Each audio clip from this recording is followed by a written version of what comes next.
yeah, that shit sound good and all that. But yo, I still live in the projects, bro. Okay? And this is like, I just moved like a few months. But for all these years that I've been hearing, I'm this and I'm that, and then yo, all these niggas get, yeah, but I'm still in the Bronx, yo. I'm still in it. So for me to be like, walking with some lofty motherfucking, you know what I mean, feeling about myself because I'm the GOAT, but I still live in the fucking Bronx. So being the GOAT feels good if you believe that you that. But what did you do from that? What did you get from being that GOAT? Who else believes that you the GOAT? Who else invested in you being the GOAT? Who else gives a fuck that you the GOAT? You understand what I'm saying? So, I mean, that brings a lot of clarity it should be to anybody conversation about, yo, I understand how bars is important and how nice it was and how back in the early days of hip hop, that's all that was important. You know what I mean? But this is not it. That ain't what it is today. That ain't what it is. Any place for that? Any place for what? It's a hurting feelings for a nigga who pride himself on bars and prides himself on what made this shit in the beginning for it not to be about that no more. But it's a hard pill to swallow. It's a hard pill to swallow. There. I'm a manager. I'm a manager first and foremost. I'm not a podcaster.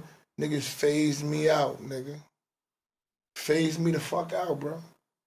And Dr. Dre is on record saying, I'm the illest manager he's ever met. I know the boards, I know the business, I know everything. Dr. fucking Dre. Did it matter to Cass's point? No. Nobody came and gave me a check and said you the greatest manager because Dre said so. Dre didn't come back and say, yo, niggas closed the door and you ran. Yo, come to Aftermath. It didn't happen. Facts. But I can still say I'm the greatest. People say that. You can ask Dre, he's not gonna deny it. You ask Puffy about me, you niggas not gonna deny it. He be around niggas. Niggas ain't gonna front on me about not one thing about the music business. I'm known as I'm the one that I never had nobody to bring me up, and I still somehow made it. I'm not a rapper. I didn't do nothing. Somehow with my brain and my know-how and my smarts, I made it into the music business, my nigga. Let me ask you something. That's something that I never wanted to do or aspire to do. Manage another artist, a manager artist, or be a manager. Would you ever think about that? Or like, what you think about like getting behind somebody's career and like doing all the things that, you know, that he talked about, you know? Getting somebody to the next level. Yeah, taking somebody to the next level. Yes and no. If that was my lane and I mastered that and did the research from young and I knew I had that ability to do it, yes.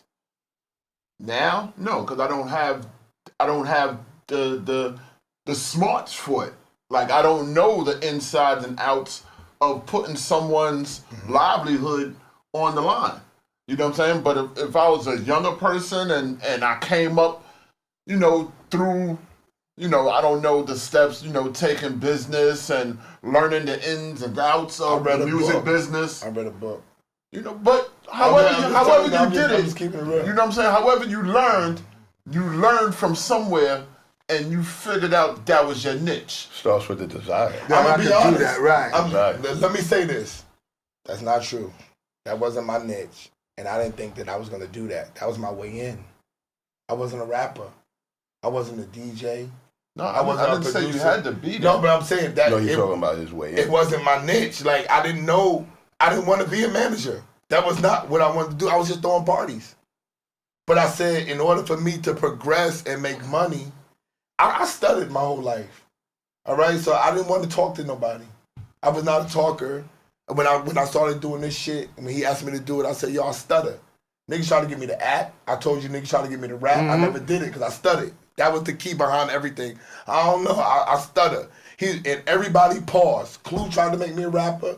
Rockwilder tried to make me a rapper. Sylvia Rome tried to make me a rapper. They all did, but I stuttered. When I came to this nigga and he said, join this shit, I said, I don't know, I stutter. He said, I don't give a fuck about that. Just because he said it that way, I said, all right, I'll try it. I'll fucking fuck with it. And I'm just saying that this wasn't my niche. I fell into this shit and I talked to him. I said, I love this like I love playing basketball. Basketball is my first love. Mad people fall into this culture just by being, just by association. Yeah, I mean, you be in the right place at the right time, motherfucker, you on a record. Yeah. You in the studio with somebody or something, or you just happen to be, nigga, you got a career. What you got, and you on the fucking record. You on a set with somebody or something like that. Somebody see you, be, hey, come here, let me come in this scene right here. And the shit can just happen for you like that. But me, just like consciously, like I want to get behind this person and I want to manage them. I want to guide their career. That like that, Kaz. I want to do that. It doesn't always come with that kind of mindset. You want that money. You work. You land up. Sometimes it be your mans in them. Your man, come on, Rico.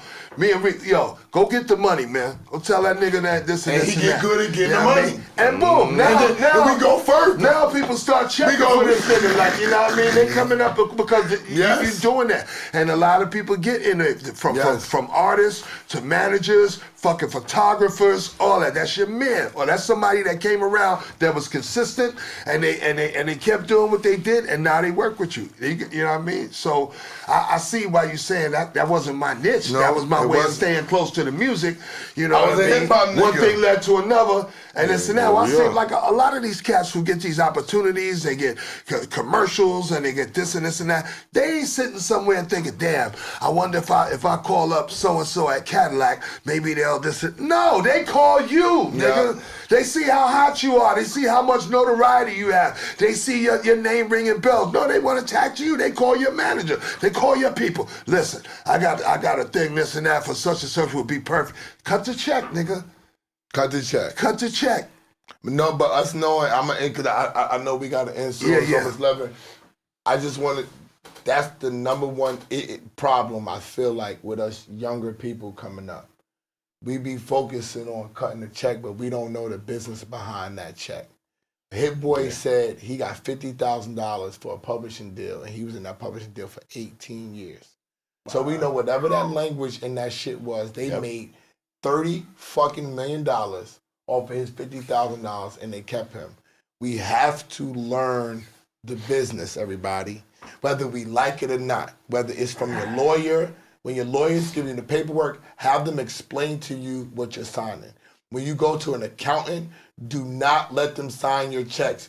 Whether it's one time a month, whether you have to pay late fees, whether your credit is going to get affected, you go into the accountant and you sign your own checks. Make sure they're paying your taxes. Steve Harvey said he was cutting checks to his accountant for years. I remember. And thought that they were paying the taxes and found out he was $7 million in debt. They never paid the taxes. Be on top of your business. That's the number one thing that stunts people's creativity is money. All right. Say that shit. Because I find that if you straight, I mean, when you get that budget, you ain't got to worry about no bills, your baby moms, child support, none of that shit. And you can think clearly. Now I can create. Now I can, think with a creative mind. I ain't got to do, and that's what all that shit is about. And that's what getting behind an artist really is. Okay, not just drop a bag on them and like, all right, go in the studio. This is to clear your mind, to get all that shit off your back and this and that, and go in there and make me a motherfucking hit record, some hit music. It's an investment. All right? Yo, listen, man, guys. I want to thank y'all. We want to thank y'all, man. Man, we got to do this again for sure. What we gonna do? We gonna be back on the show. We gonna do a special with just y'all two. Nah, we gotta do a part two, but get into something for real next time. But listen, man. Everything opens the door. Me and him, we big on the relationship business. I don't want to do nothing one time. You know what I'm saying? I fuck with niggas. Like, I don't plan this on being the last time that we see each other. I plan on following everybody and commenting on your posts and everything. Because the number one thing I say to us, and we don't do this, black people got to stick together. Yeah. That's how we always get beat. It's because we're the number one race. And I'm going to say this before we leave the camera. Ain't no Chinese people trying to fuck with the white people or the black people. Ain't no white people trying to fuck with the black people, the Chinese people. Ain't no Russian trying to fuck with black people. We the only race that's trying to fuck with somebody else. Fuck with us first, and then do that. Amen. And that's Say what that. I gotta say. All right, bring it on, Cap. Right. Oh man, put the claps up, man. Man, good session. Good session. You know what I mean? It's casual talk, man. This is how we give it up, man. Salute once again, my brother Esso, my brother Heineken, man. This is the motherfucking Casual Talk podcast, man. Like and subscribe, baby. You already know. And we're gonna see you again soon. All right, Bag Fuel in the building. Make sure you check out this podcast, like and subscribe as well. All right, peace.